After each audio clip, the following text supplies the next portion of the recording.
বন্ধুরা, নক্ষত্র মারা যাওয়ার ঘটনা প্রবাহ কিন্তু বেশিক্ষণ ধরে চলে না। কেবলমাত্র 1000 বছরের মধ্যেই ওই নক্ষত্র গ্যাস এবং ধুলোতে পরিণত হয়ে যেতে পারে, যেখান থেকে নতুন তারা সৃষ্টি হতে পারে। কিন্তু যুগ্ম তারাদের ক্ষেত্রে কিছু আলাদা ঘটনা ঘটে থাকে। রাতের আকাশে সবচেয়ে উজ্জ্বল তারা সিরিয়াস এ তার যুগ্ম তারা কম চমকানো এক বামন তারা।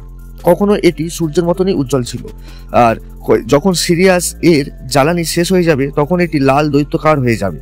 তখন এর প্রভাব ওই সাদা বামন তারার ওপর এসে পড়বে। যুগ্ম তারার প্রবল মহাকর্ষে গ্যাসকে নিজের দিকে টানবে, তখন এটি গোল চাকতির ন্যায় হয়ে যাবে। যখন বড় তারার গ্যাস বামন তারার পৃষ্ঠে এসে পড়বে তখন নিউক্লিয়ার বিস্ফোরণ শুরু হবে। এখানে সবচেয়ে বড় বিস্ফোরণে সূর্যের থেকে 1 লক্ষ গুণ শক্তি সৃষ্টি হবে এবং তারাদের এই ঘটনাকে বলা হয় নোভা। আর ল্যাটিন ভাষায় এই নোভার কথা অর্থ হলো নতুন। আর বন্ধুরা, আপনারা এই ধরনের ভিডিও ভালো লাগলে প্লিজ চ্যানেলটি লাইক, শেয়ার এবং সাবস্ক্রাইব করে দেবেন।